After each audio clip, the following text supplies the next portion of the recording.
Hi, I'm Erica Lucas, your host for today. Today, we're having a conversation we've been meaning to have for a long time. Because, yes, most days we're talking about careers, money, and women's economic mobility. But if we're serious about women building power, I mean like real power, then we also have to talk about the systems that shape what we believe we deserve, what we think we're allowed to want, and what we've been thought to tolerate. And for a lot of us, that system was religion. Maybe you grew up with a faith that once felt sacred, and now it's starting to feel complicated. Or maybe you still believe in something bigger, but you're trying to hold on to faith without losing yourself. Maybe you're carrying religious trauma, shame around your body, your ambition, sexuality, choices.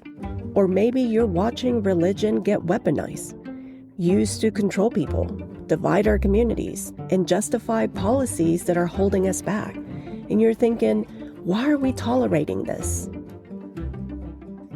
In this episode, I'm joined by Reverend Lori Walk, someone I've admired from afar, because she's one of those rare leaders who can hold both truth and tenderness at the same time.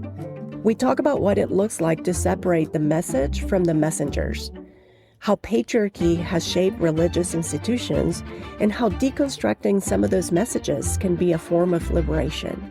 We also get really practical.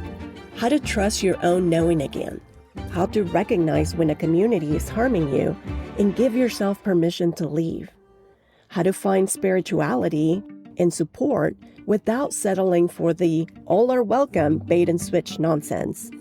And we go straight into the hard stuff too. Christian nationalism, the blur between church and state, and how to stay civically engaged without burning out. Because here's the truth. Women are more than labor. We're more than titles, productivity, caregiving, and keeping everything together.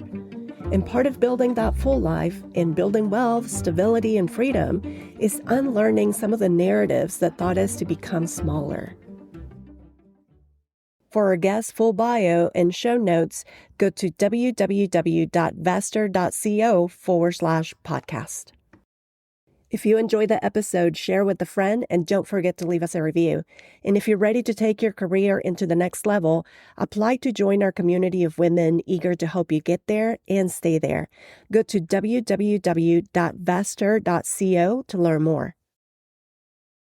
Reverend Lori has given me permission to call her Lori, so I'm going to go ahead and do that because this is an unscripted conversation that I've been meaning to have with somebody that honestly I've admired from afar.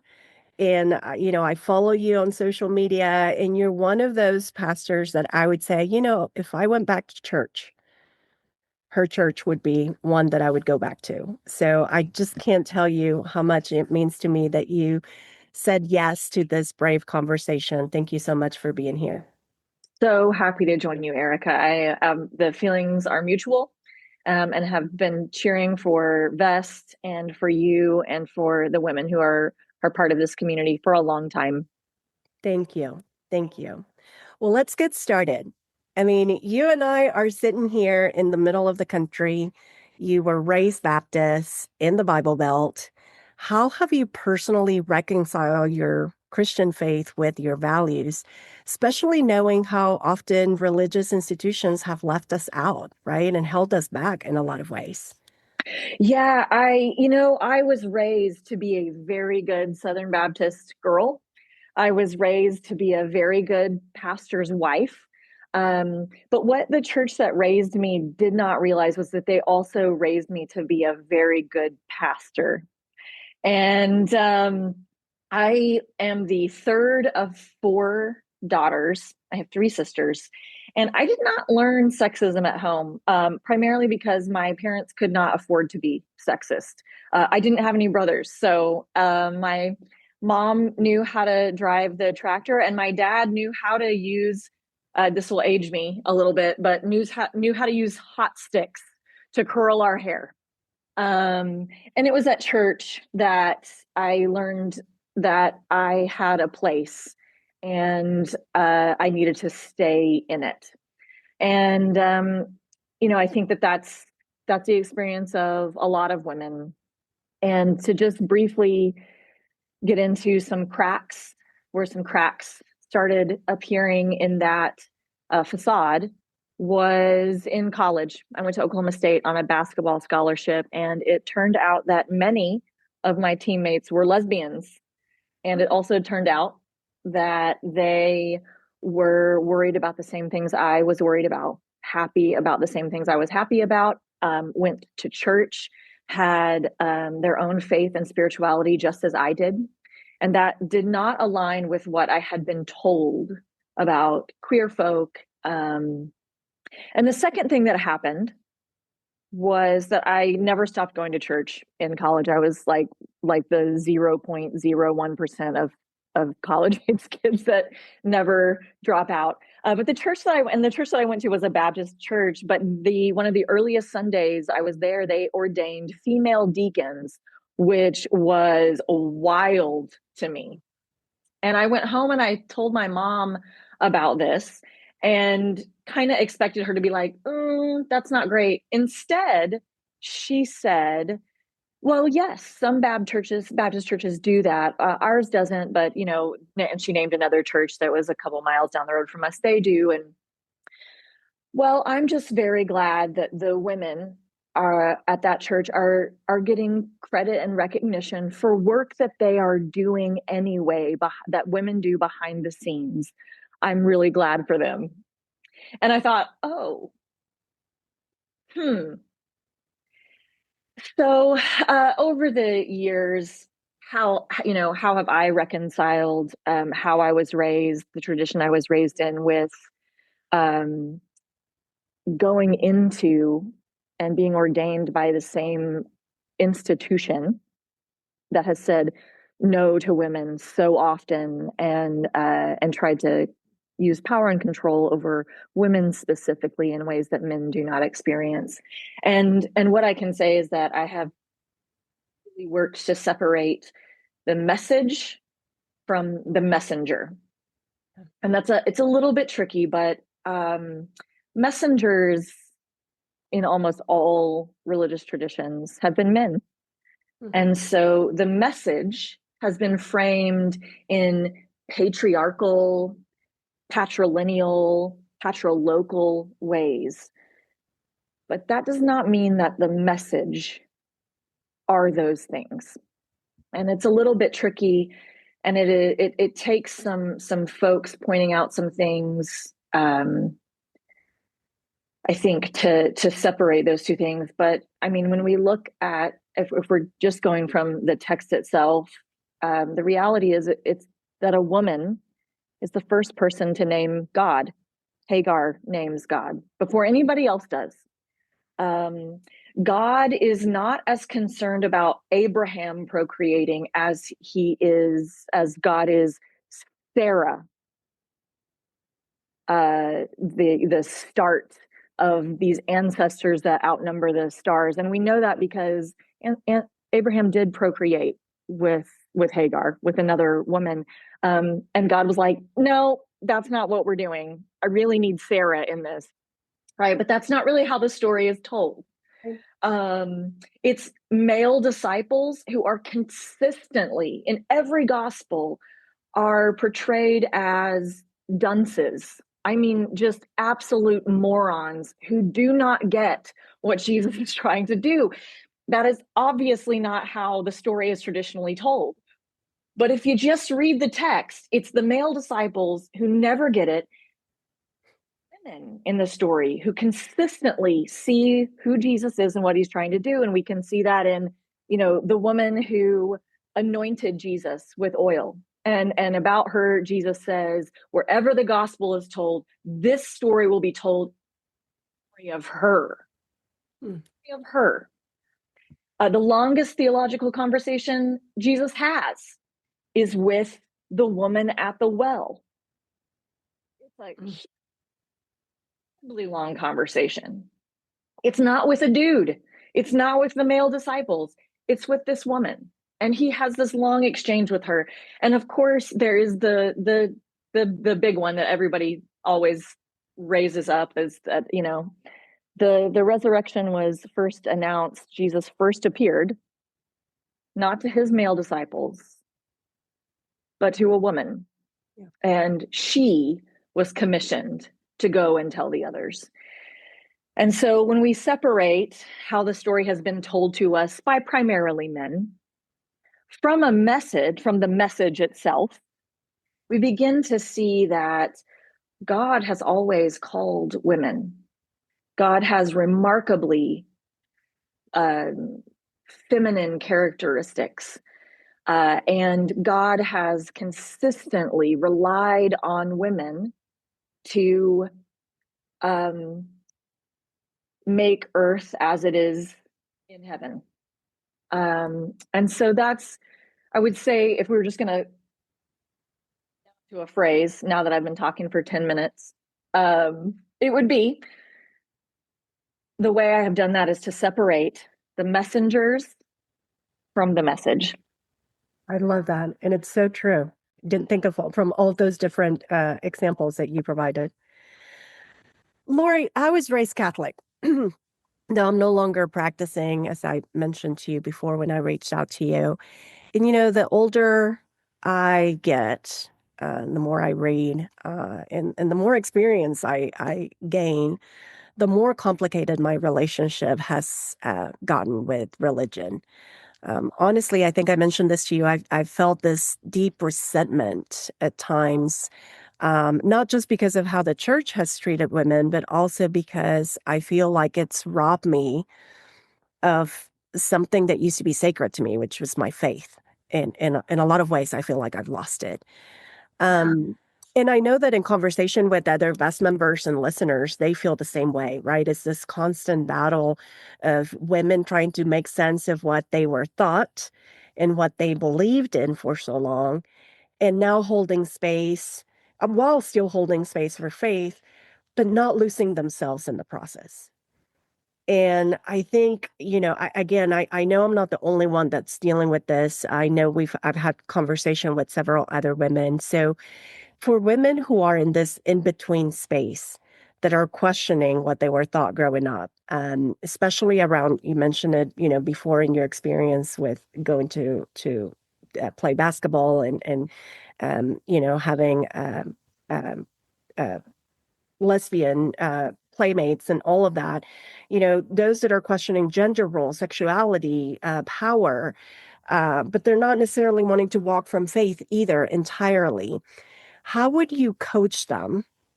I don't know what the right word is besides coaching, but how would you Yeah, talk to them about deconstructing what no longer serves them while still keeping their faith?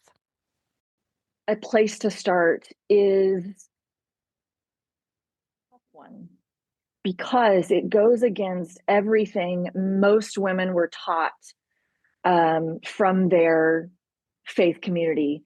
And that is for us to listen to our bodies and to listen to our knowing, gut, whatever, however you want to phrase that, listen to our knowing, to lean into that. I think so many of us were told that we can't trust our feelings, we can't trust our bodies. And that whatever it is that we are feeling, we probably need to do the opposite of. But I would just encourage you to remember that line is mostly about control. To not trust your heart and your soul, your knowing. To not trust your body. We are fearfully and wonderfully made. Why would it makes no sense that God would create us and then tell us to not listen to creation. But that can be really, really difficult. I'm going to guess, I think a good example of this is a good example of this is that a lot of women raised in faith communities, specifically in the Bible Belt, were told that they sex is bad, bad, bad, until you're married. And then you should be really great at it, even though no one has taught you anything about it. And you've been told to distrust your body repeatedly. And so I invite people who are having questions to sit with that feeling that is telling you that something is not right about the tradition that you were handed or the beliefs that you were handed that come in a nice neat box, and you just have to follow the instructions and everything will be fine. To actually sit with and say, all right, what is not right about this? What is not matching my experience of God and other people with what I have, my embedded theology, with the theology I was raised to think was correct?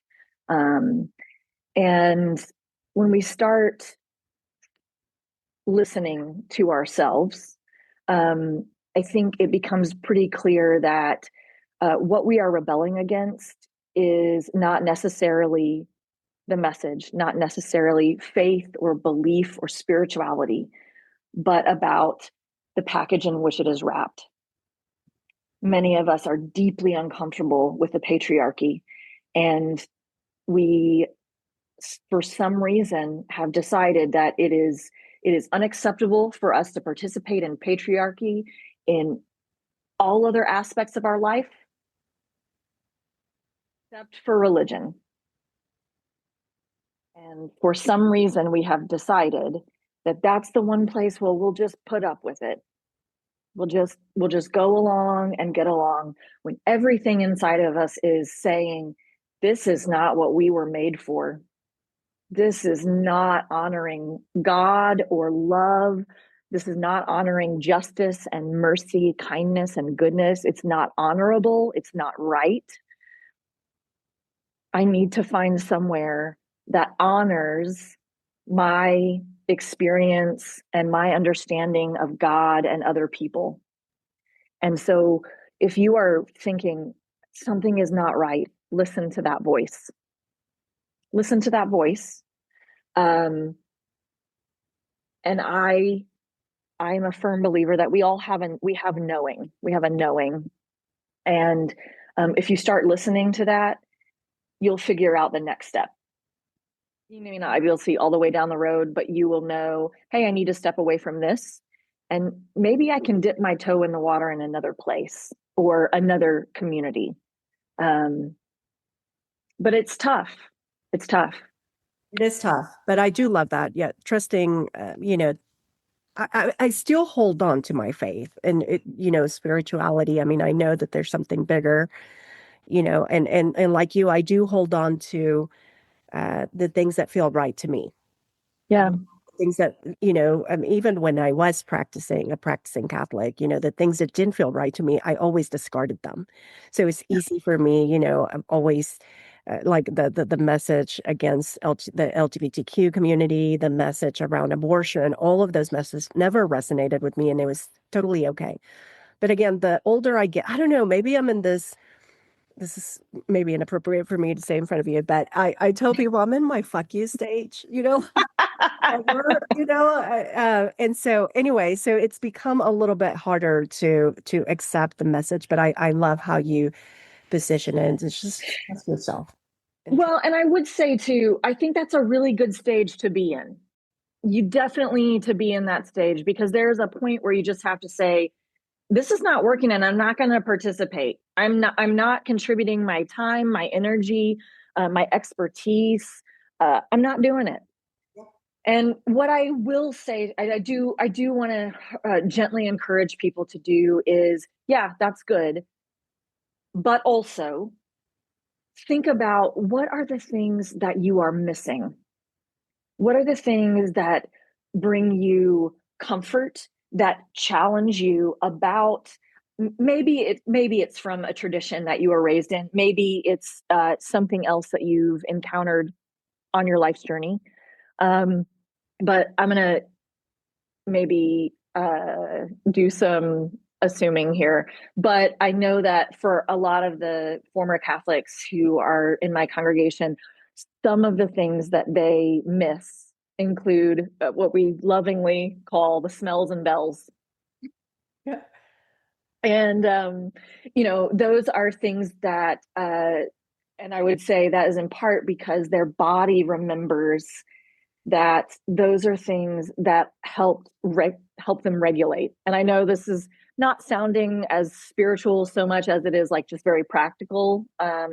And I don't apologize for that, because I think that we can make religion and spirituality, uh, frankly, not helpful as far as actually changing our behavior and impacting our practical lives. But things like that, rituals and routines that you miss desperately. I mean, are there things that you feel like immediately come to mind for you when I say that? Honestly, for me personally, I don't miss those rituals as much as I do. Again, it's like this deep held resentment that I have when I even think about the institution, or organized really. And it's not just, with Catholicism, it's with everything, right? And again, the oppression that has consistently persisted. And I know, Lori, that that is human behavior.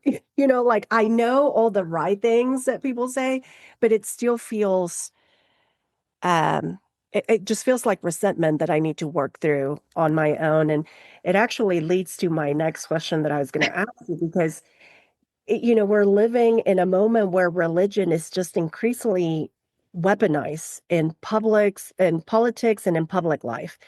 And just, and I say that because we're both located in Oklahoma. And, recently at OU, where, by the way, my daughter goes to, a student was backed by, this organization, Turning Point USA, and they sued the university because the student cited the Bible in a classroom assignment, claiming her religious freedom was violated because I guess she got a 0 on the assignment.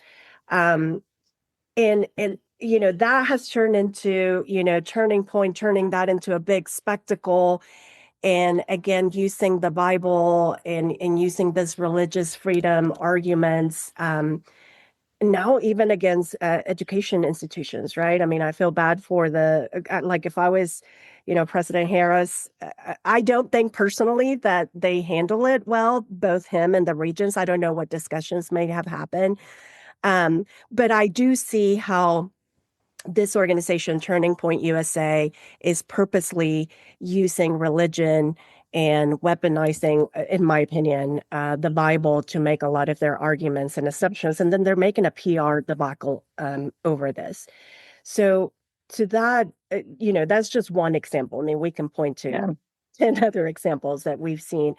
How do we hold those institutions and individuals at the individual, including myself, accountable when religion is used to divide or dominate conversations, when it's used to alienate people?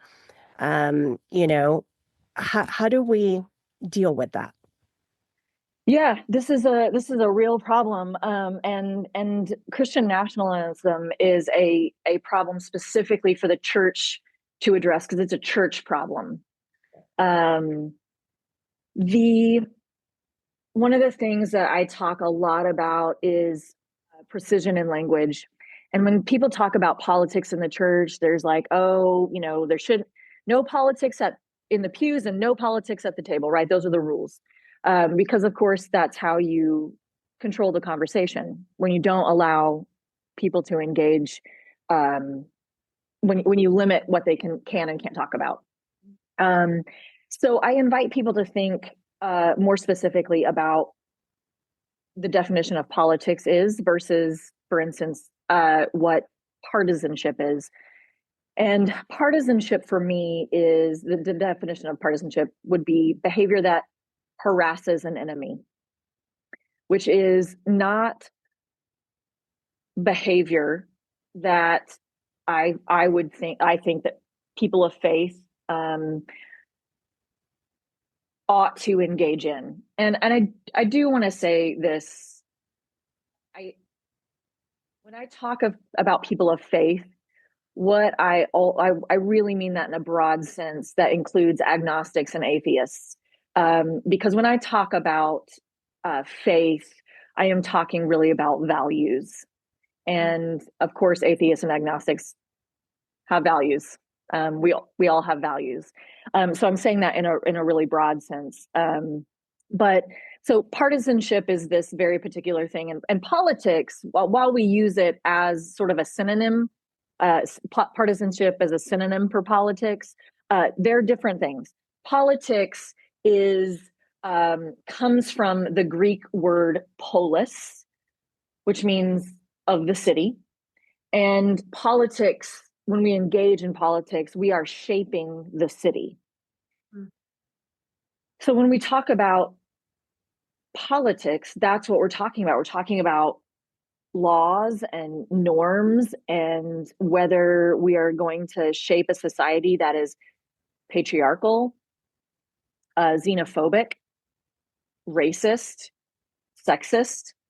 And we can let the world be shaped in those ways, or people of faith, people of values, can engage in politics. And that's very different than engaging in behavior that harasses an enemy, right? It really broadens our ability to work on things for the common good.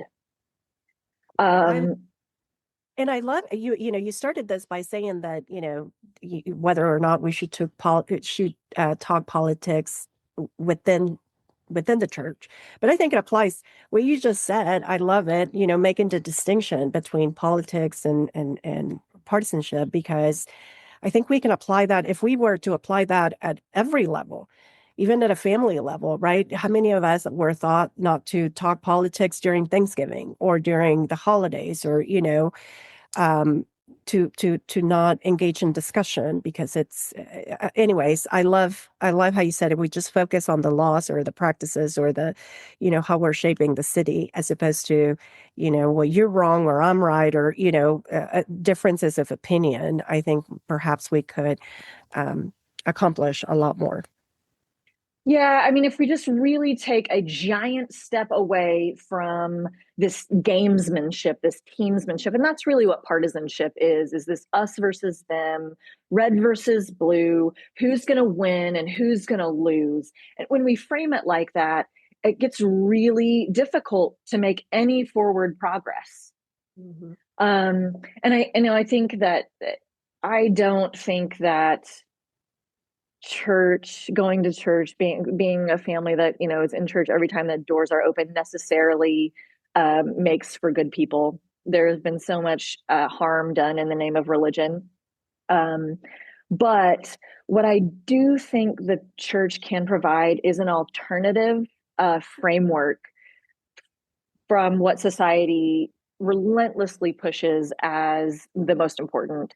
And part of that is, and I say this as a former student athlete, the world tells us that athletics and sports is the most important thing, and we should be shaping our lives around a football season schedule or a basketball season schedule. And so we're not thinking about this, but it also really cultivates this unhealthy competitiveness of all the time. It's not enough to just cheer for your team. You have to actively root for the demise of everyone else. And when the church is at its best, it offers a space for us to not be in competition with each other, but for all of us to be working for the good of everyone. Yeah. When it's at its best. So what would you say, with this in mind and this mindset, going back to the question of what do we do with the bad actors, or in my opinion, bad actors, the institutions that are using religion and politics and partisanship to for a specific agenda, right? It's like really clear. How do we because I see, unfortunately, people that people in our community, they get persuaded by some of this message in the name of the Bible or in the name of religion. Yeah.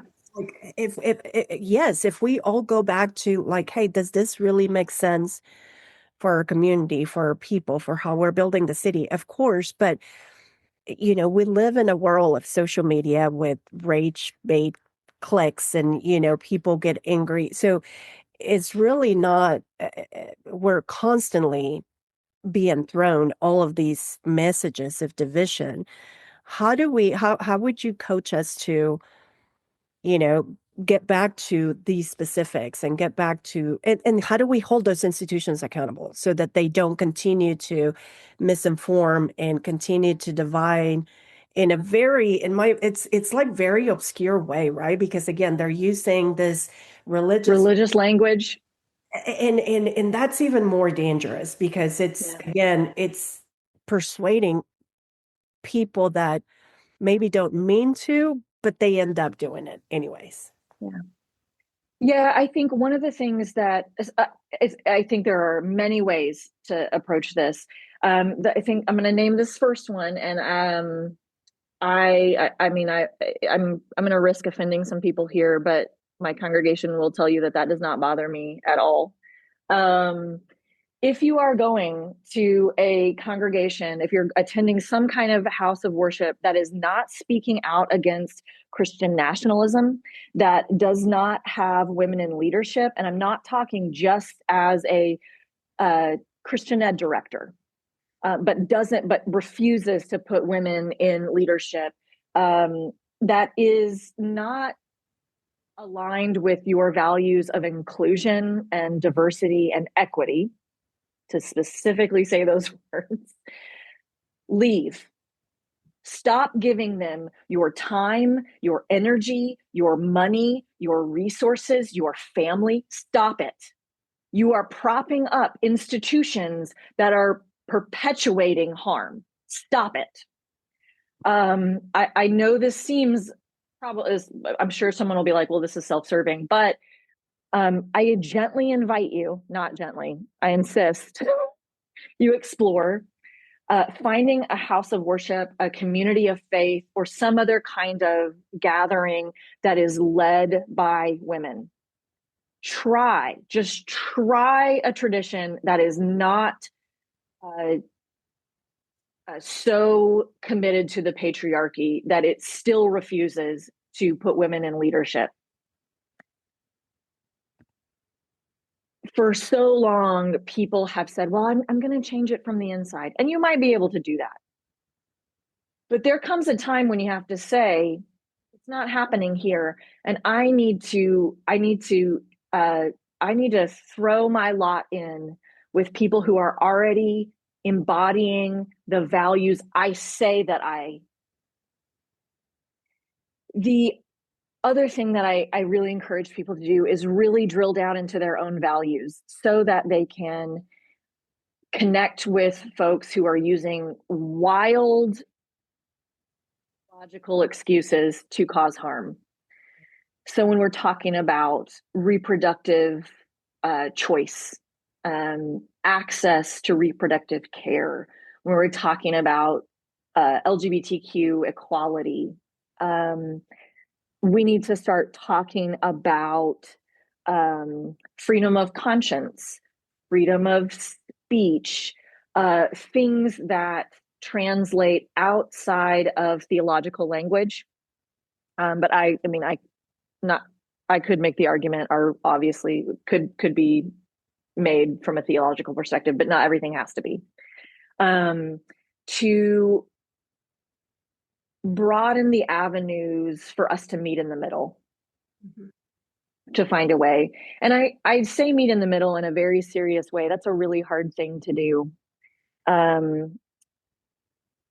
We do not often acknowledge this, but the fact of the matter is, usually what's best for everybody means that no one is completely happy with a process. That everyone, the most successful mediation is a mediation in which nobody got everything that they wanted. The best legislation that's passed, Colin learned this. My husband, when he was served in the House of Representatives, learned this. The best legislation is the legislation that came out of compromise. We say, one of the sayings I have is that sacred cows make the best hamburgers. And if we can all just give up a little bit of what we, being completely right all the time, we might actually make some progress. one of the many things that I love about you is your advocacy. You're a real advocate, not just in name, but you're out there doing literally the Lord's work, in my opinion, because engaging, especially in a state like ours, we're located in one of the reddest. Although I tell people I'm going to stop saying red states and I'm going to call them rig states because we know how much gerrymandering exists in a state I'm like. stealing that. I am stealing that. That is so great. It's Yeah. true.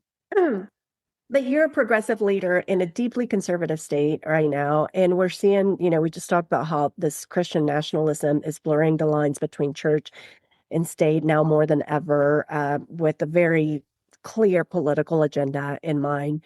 Um, and you kind of talked about, yes, we should talk about politics, even within the church. But what do you think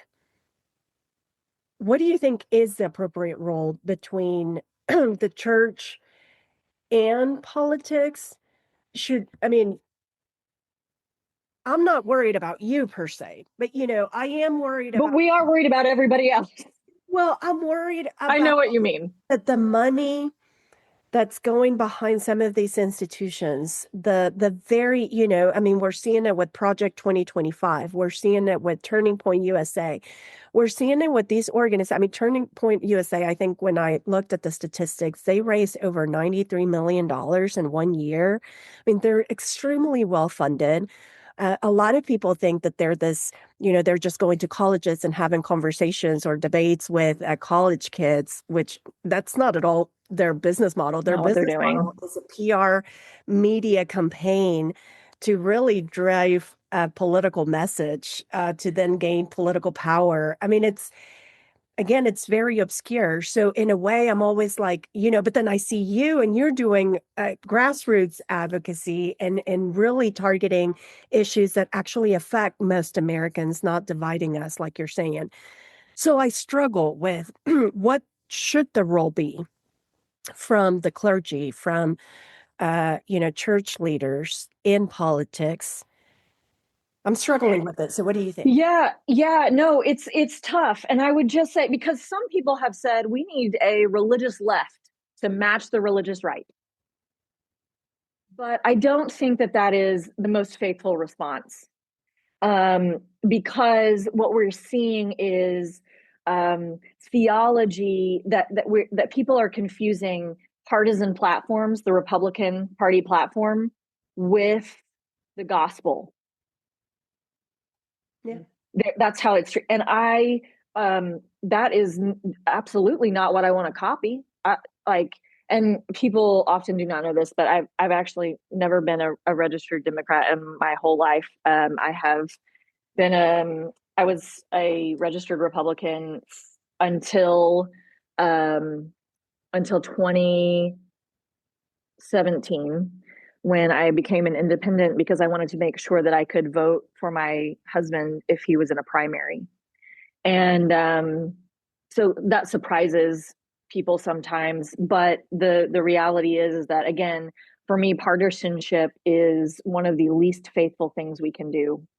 Um, Part of the problem with that, though, is that political parties are how people um, organize into power, right? It's how they build power. So, how can we build power without falling into these traps of partisanship? And so, because the church absolutely should not be engaging in that kind of um, political action, right? We don't want to engage in behavior that harasses an enemy. Um, and that's what people get so turned off by, because Christian nationalism, the moral majority, the religious right, turning point, all of that is really partisanship about the hoarding of resources and power. And that doesn't feel anything like the gospel. Um, so how do people who have a more generous theology, a more progressive orientation, how do we build power in ways that aren't self-seeking? Um, and this is really when it comes down to relationships. And most of our political work at the congregation I serve is done through an organization called Voice. Voice is organized in civic engagement, and it is made up of mostly religious institutions, dues-paying organizations, churches that are committed part of their budget to this work. It consists of Catholics, Unitarians, Methodists, Baptists, Lutherans, Episcopalians, you name it, we've got it. Mennonites. And we don't work on everything because we don't agree on everything, but we do talk to each other enough to say, hey, here are the things that we are all facing, that our families are all struggling with. What can we do to impact that? And so again, I know that I sound like a broken record, but it's this really taking time to discern the difference between partisan work and political action. And I will say too, rather than a list of things that people ought to believe, I really think that people need to take a step back and think about guiding principles. So when we're thinking about how can we make sure that we don't become the religious right or the moral majority or these Christian nationalists who are insisting that everybody believe the same way that they believe. I think that there are 4 different things that we need to think about. I think that we need to insist that the church conserve the prophetic tradition, that we push back against orthodoxy. We push back against anyone that says you have to believe this, no matter what, full stop, period. That's just too rigid. It's too rigid. It doesn't adapt to changing understandings, the gains and insight we have from science, from the study of human history, and socialization. We cannot adapt and grow if we are too rigid all the time. I think the second thing that people of faith really have to insist on is interpreting scripture with intellectual honesty. We have to be honest about the fact that our sacred texts were written in a very specific time and place and by people who had agendas. Mm-hmm. I think the third thing we really have to do is orient ourselves towards social justice. And I'm speaking directly to folks who are evangelical in this way. We've really personalized salvation, that it's just about our personal ticket to heaven, making sure we don't go to hell. And the salvation in the Bible is politically oriented. It is about rescuing people from hell on earth that they are experiencing through tyrants, through the Roman Empire, from poverty, saving people from poverty, from isolation. And so if we can shift our view from it being solely focused on personal salvation to political salvation, keeping in mind our definition of politics, mm-hmm. saving of the city, we will not repeat some of the mistakes that we're seeing with the militarization of religion. And that the last thing I think might be the most important thing. I think we have to all practice theological humility. That does not mean that you cannot hold certain things sacred or dear or believe them deeply. It just means that you also recognize that we cannot possibly have all the answers. Yeah. That someone may know something else.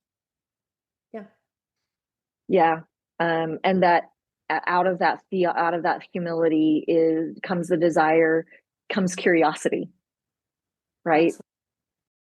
What do you say, Lori, to women? Obviously VEST focuses on supporting women throughout their career, but also as they, find their voices, as they build, hopefully, economic mobility and financial stability. And when I talk to a lot of women, Most of them vote, most of them, but it's hard because then you have to vote at the local, state. I mean, and then we have to work and then we have to do unpaid labor at home, caring for our kids and doing the household work. And I feel like a lot of women want to engage, but the barriers include, not knowing how, getting overwhelmed, and it can be divisive. But one of the biggest one is losing relationships, right? Because a lot of our political views are shaped by who we know and our family and our friends and people we work with. And sometimes when I talk to women, a lot of them feel that if they speak out or if they start engaging, that they might alienate friendships, maybe sometimes Sure. even family members. And so they opt for not speaking out, which, I always talk about like, look, you don't have to, there's so many different ways in which we can engage. It doesn't have to be public or in social media or, Yeah. there's different ways. So of course, but what I fear the most is not only that they're not speaking out, but they're not engaging, right? And it's easy to do because right now, I mean, every day you open the news or you open your social media feed, and it's like one thing after another. So I also hear people just tuning everything out to focus, rightly so, on their career, on their family, and their community or their relationships. So how do we coach women on how to be civically engaged and contribute to the building of our city without getting overwhelmed, understanding the risk, right? That sometimes you might lose relationships that may or may not serve you. Understanding the risk that, sometimes courage does have, unfortunately, repercussions, right? Like as we've seen, unfortunately, with this administration. So I'm Hmm. just curious as what your thoughts are, and curious if your congregation, members of your congregation, have also come to you to ask these type of questions because it's a constant topic of conversation at best. Yeah, absolutely. And that is something that I had to wrestle with myself as I walked away, as I disengaged from the tradition that raised me. I mean, and stepped into, pursued ministry as a vocation, pursued ordination as a woman. That was painful uh, for my own relationships with my family of origin, with the people who had raised me at church, who I loved, who were wildly confused about what I was doing. Um, it's really challenging to stay in relationship um, when you know that what you are doing is gonna cause some kind of rift. And so it's easiest to not to just maintain the status quo. Um, but of course, that gets increasingly harder. And I think, especially as women age and we recognize how important it is for us to be true to ourselves, it's hard to be satisfied with that status quo. And so I want to just acknowledge that it's really hard and it's really tough. And it is very easy to focus on what we're going to lose. But the truth is, we don't know what we're going to lose, just like we don't know what we're going to gain. Change in any relationship is life. Like our relationships are always changing. Right, our relationships with our parents are always changing, right? We're always sort of inching towards that role reversal with our parents. Friendships are not always lifelong. Sometimes they're for a season. I think moms know that best. I think especially moms of littles know that best. Or moms with college kids who don't want to spend time with you anymore. That's me. That's my stage. I I It's totally rude tell, of them. yes, I always tell women, don't attach your identity to your work or to your title or to your Yeah, company. But I forgot myself to not attach it to even motherhood, right? Because yeah, once they leave, And, rightly so, they want to do their own thing and they wanted to live their own life, but it's still like my identity. Hard. Yeah. Yes. Well, and that's the thing is you've been working for this. You want them to be independent adults. You want them to be self-differentiation and all of these things. And also how rude of them to actually do it. Exactly. Terrible. Exactly. But what you gain instead is a relationship with your adult child they are brilliant and they are figuring things out and showing you things that you had no idea about. Yes, is that sometimes hard? Okay, yes, it is, definitely. But also, hard is not the only experience. Yeah. So I will also say, as people are feeling overwhelmed, it is very easy to feel overwhelmed with with state and national and world news, uh, in addition to all of our personal anxieties, family, job, health, our parents' health, right? All of these things are demanding our attention. And what I do think that we need to remember is that nobody has to do these things alone. Someone is working on um, legislation, gun sense legislation. Somebody is doing that work. You do not have to create it whole cloth. You can just come alongside somebody who is already doing really good and meaningful work. Reproductive justice, there's somebody already working on that, whether it be in the like just normal secular arena or in the faith community. Somebody's already doing that work. You don't have to recreate the wheel. Just enter the stream of the flow of justice. It's happening. So don't feel like it's all on your shoulders to somehow create a movement.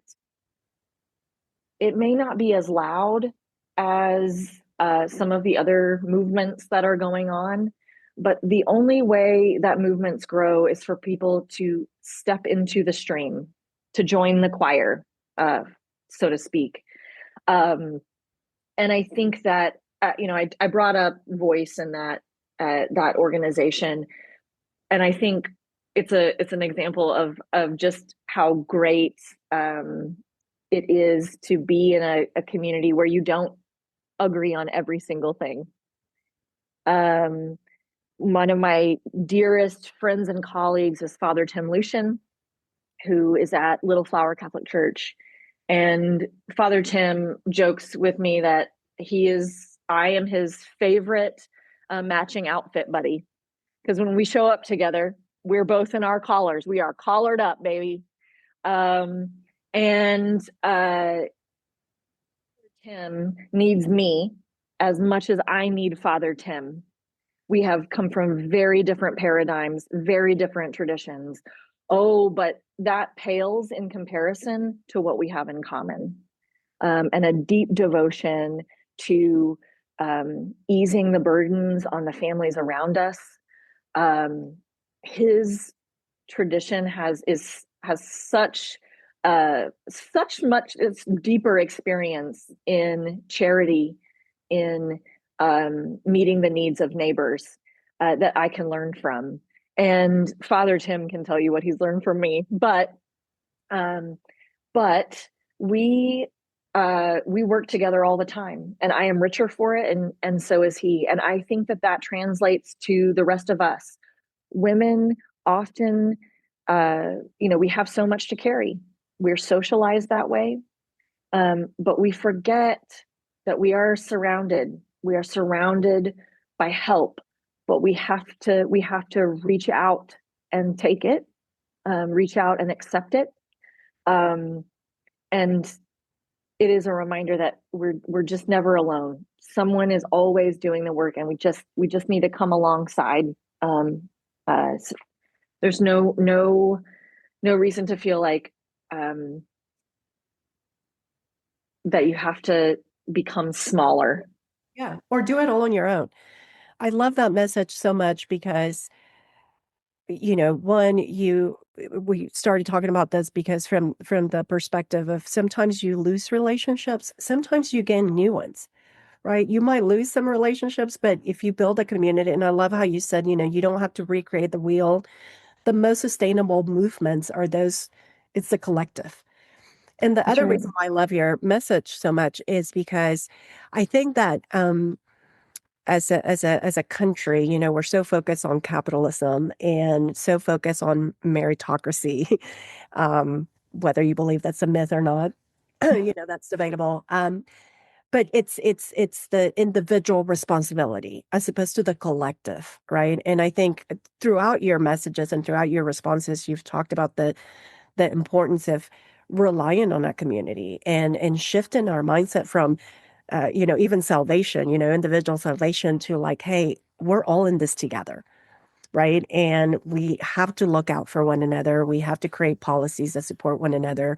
And even if this doesn't affect me right now, it affects you. So let's figure out a way that, helps all of us move forward. So, but the last thing I wanted to talk about this specific subject that you mentioned is, church has always played such an important role in bringing community, right? And bringing people together and providing that support system for people.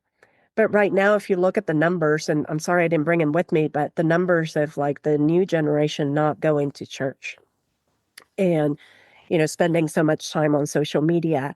And we've seen even with the uh, prior administration, there was multiple studies done on how isolation is Yeah. becoming a real problem with mental health, not just in our youth, but in everyone.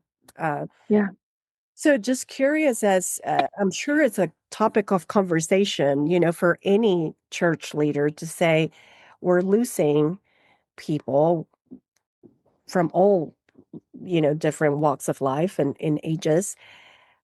How do we continue to create community, and how do we or how can people find that community? You mentioned a couple of ways, find, organizations that are focused on movements that you care about. That's one way to engage in community and find people to do it with. But what about the church? Are you guys talking about this? Just curious. Oh my gosh. Yes. Yes, of course, always. And I'll tell you that part of my doctor of ministry work was on had to do with folks no longer feeling obligated to attend church, to continue in the tradition that they were raised, or to continue in organized religion at all. And frankly, on the whole, I actually think that's really good. Thank goodness that is happening. Thank goodness that people are actually thinking about whether or not the an institution, a faith institution, is actually meeting their needs and moving into the values, actually actuating, operationalizing the values that they espouse. Thank goodness that finally. I will also just say people probably overreported their church attendance in the 50s and 60s. Okay. That's true. Fair. Fair. Right. Like you don't say, yeah, I mean, like nobody reported that they really smoked as much as they did or drank as much as they did. And they also probably didn't go to church as much as they said they did. That's Like true. it's the same. Like they're not like it's there are parallels. Um and we see that too in political affiliation. People are stepping away from these younger generations are like, these our major political parties are nuts, and I don't identify with either of them. I like neither of you are speaking to my values, and so people are stepping away from that, just like they're stepping away from church. That does not bother me at all, because it provides opportunity for clarity, for the church to say, for churches who want to continue in some ways to say, we are devoted to the patriarchy. We are devoted to to insisting that women stay in their place. We are devoted to a very narrow definition of what makes a family. We're very devoted to that. And so if these are your values, come on. Great. Thank you for being clear about that. And so that also means that there are faith communities that say, God loves the rainbow. Women have always been called by God, and we can do more together than we can apart. So I'm not going to fight you over the virgin birth. Great. Great. If you share our values, do that. What I do think is a little bit worrisome are those congregations that do the bait and switch, that say all are welcome, and then it turns out that they won't let you know, a pair of lesbians teach Sunday school, or it turns out they won't officiate your wedding. And I think people have to be really careful of that, and you need to insist on clarity, and do not settle. That is the other thing that I want to say to women. I Do try not settle. yes. And I try one of those mega churches, I'm going to call them, that you are talking about. And another thing I would say, it's in the narrative, right? Like this very, I felt like I was going to the fucking gym. Excuse my language, but it just felt like bros talking to each other and, talking about their muscles and how they love their ladies. And I don't, it just everything. I was like, what in the world? Yes, like everybody, like my bride, and Yes, we call yes, them theology bros. They're Theo yes, bros. yes, yes. Yes. Okay, good. Yeah. Yeah. And I would just say, I do want to acknowledge that it is, I think, mega churches or churches that, you can walk into and you're very anonymous. Um, and those are the easiest places to, to, or they can be attractive at first, Yeah. because I'm going to say it's hard to walk into a medium-sized church, even a medium-sized church like Mayflower, where you're not going to be anonymous, where people are going to miss you if you're not, like, if they don't see you a couple of Sundays, they're going to miss you, and they may even text you and say, are you okay? I'm just making sure everything's okay. I'm not shaming you into attending, but I just want to make sure you're okay. We've had to actually remind people that it is okay to ask people that they haven't seen in a while if they're all right. Like, it's okay to reach out. Yeah.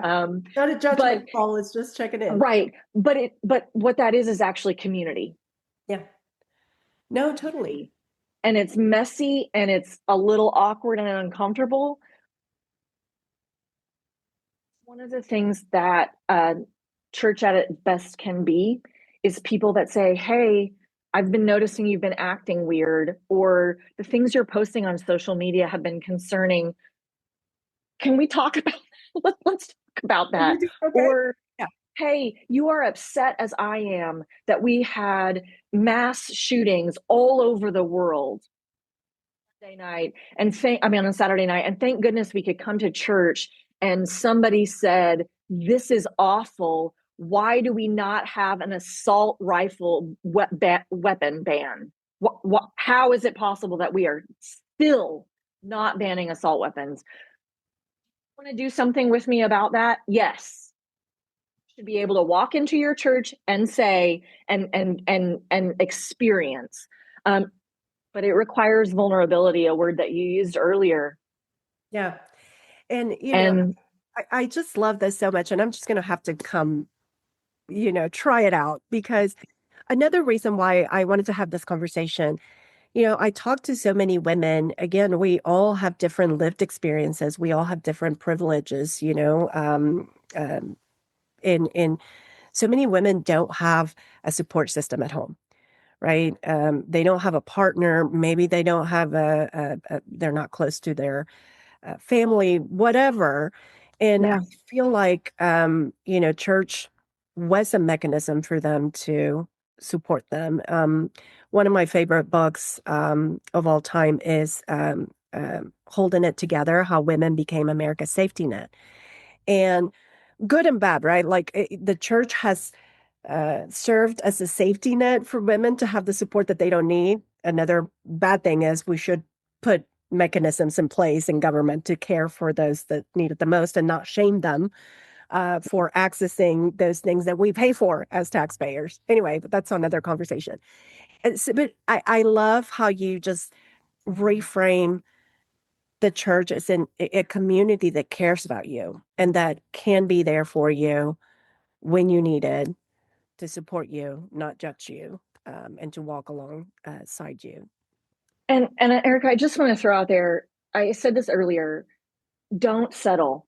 If you are feeling like there is something missing, that your spiritual wellness is not where it needs to be, don't settle. And I know I'm the one that's on the podcast right now, but I'll tell you, we have I have incredible colleagues who lead really impactful, caring congregations.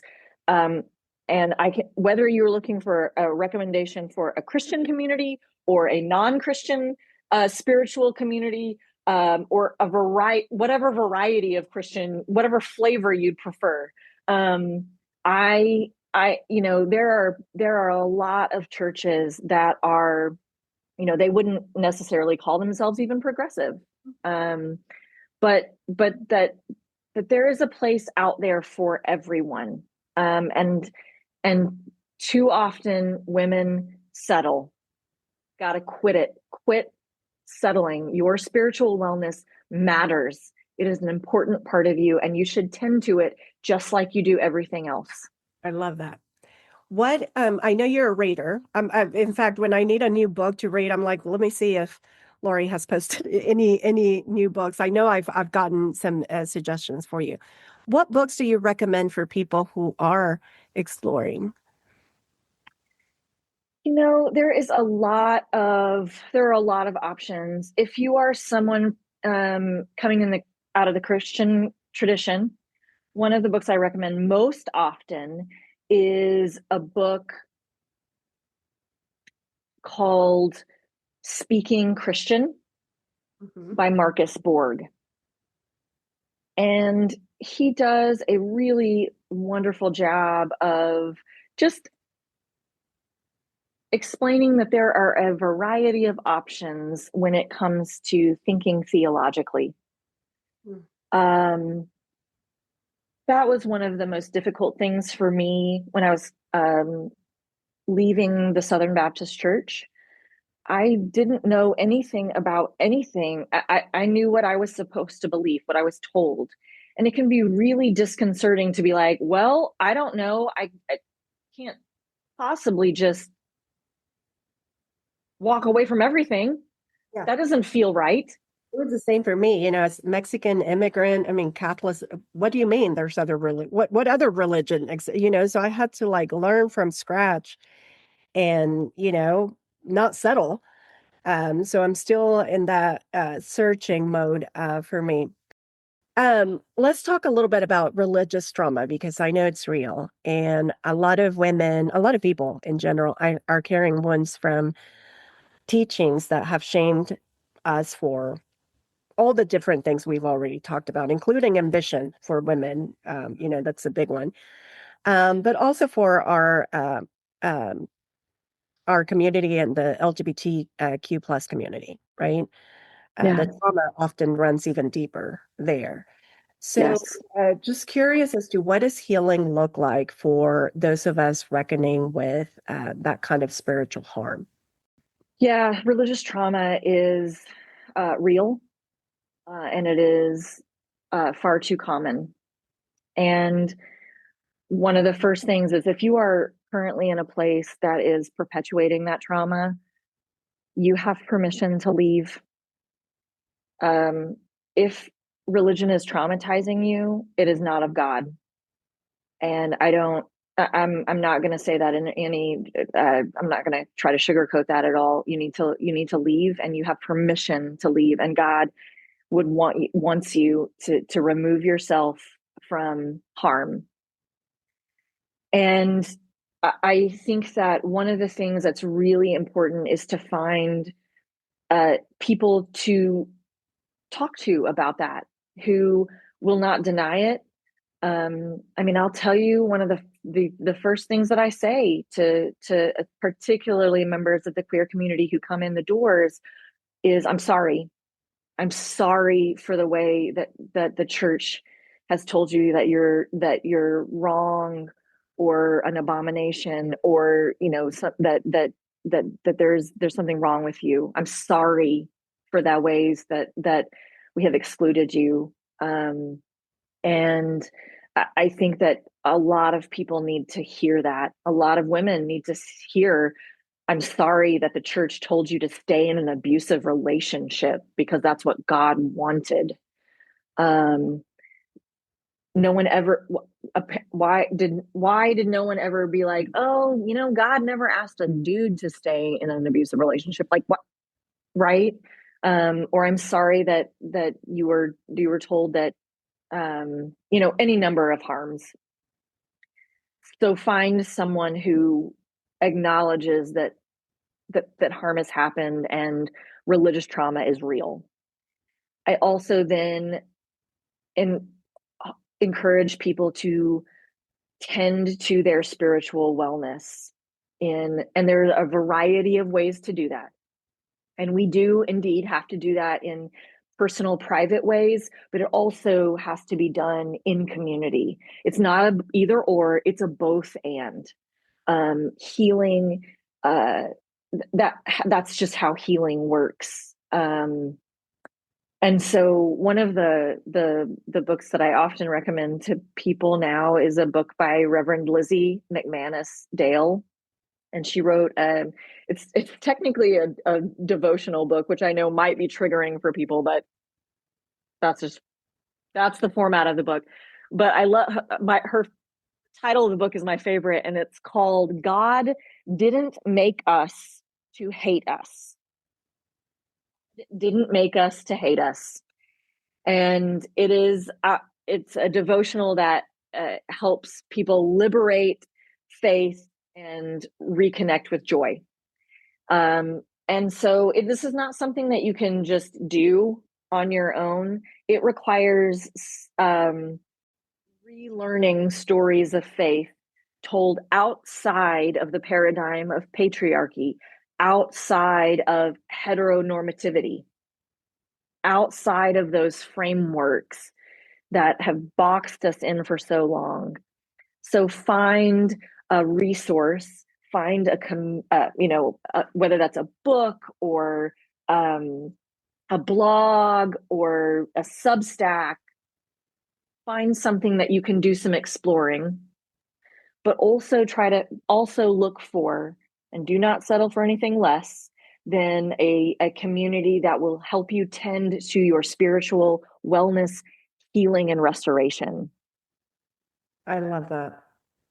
To close this up, I just actually posted a video about the most recent Lean In and McKinsey report, Women in the Workplace. I don't know if you saw it, but I mean, if you actually read the report, you know, there's some nuances there, but they started off by saying that women are now less ambitious than men. Of course, on the same report, they also say that when given the same level of resources and support, they're not.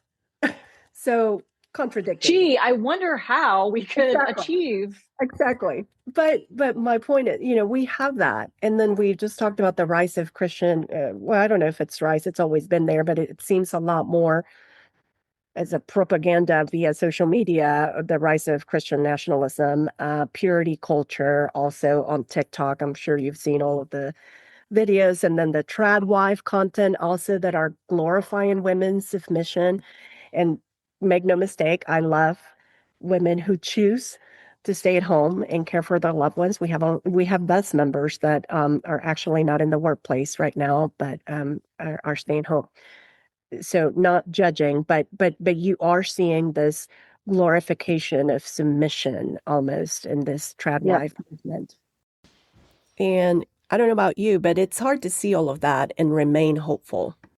But previous speaker on the VES podcast, reminded us that hope is a discipline. So I always like to ask now, how do you stay disciplined in being hopeful?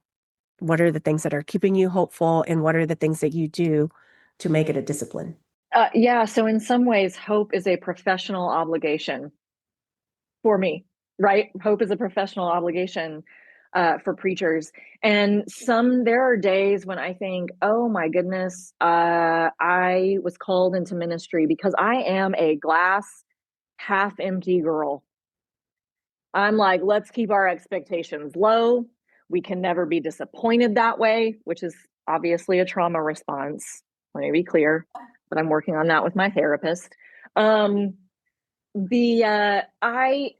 thing I mentioned it earlier. Some of the things that I find hope in include that people are actually what organizations, what collections, what communities they want to be part of. And they are only going to devote their time and their energy and their resources to those with which they share values.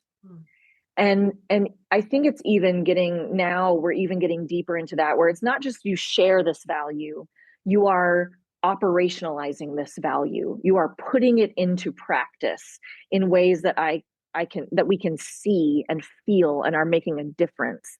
And I see that all the time. I mean, I see that in certainly, I think, we first saw it in Gen Xers and millennials, and it is only getting better with these upcoming generations. They're insisting on it. And I also see, we are all very worried about technology and phones and social media and addictions and all of those things.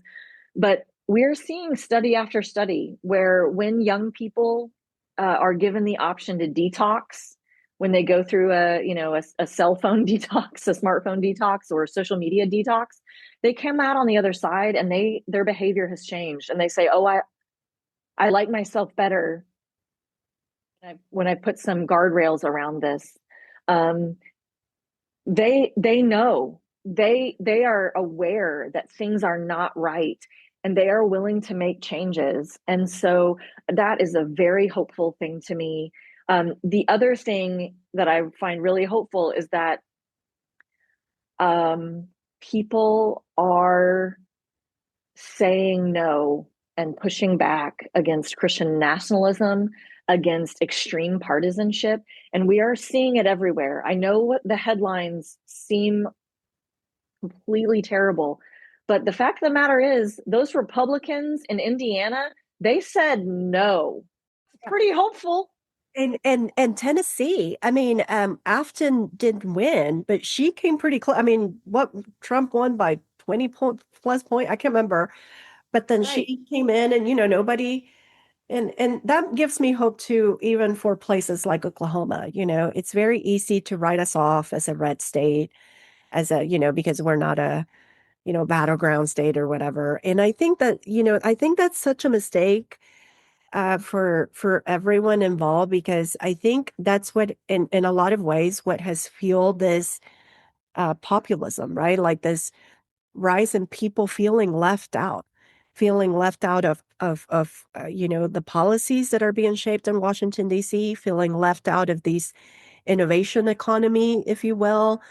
And I think people are just tired, right? They're tired, and they're standing up, to your point. Don't care what political party you belong to, you're either for us or not for us, right? And the government Right. to service and support people, not corporations, not billionaires, but people. And so I think you're right. That gives me hope. Hope is a muscle, to exercise it. And one of the best ways we can do this are these kinds of conversations, Erica. This community that you are leading is vital, is so vital. It is a hope generator, is how I would characterize it. And we need more of this. If you enjoyed this episode, please share it with a friend, and don't forget to leave us a review. And if you're ready to take your career to the next level, apply to join our community of women eager to help you get there and stay there. Go to www.vesther.co to learn more.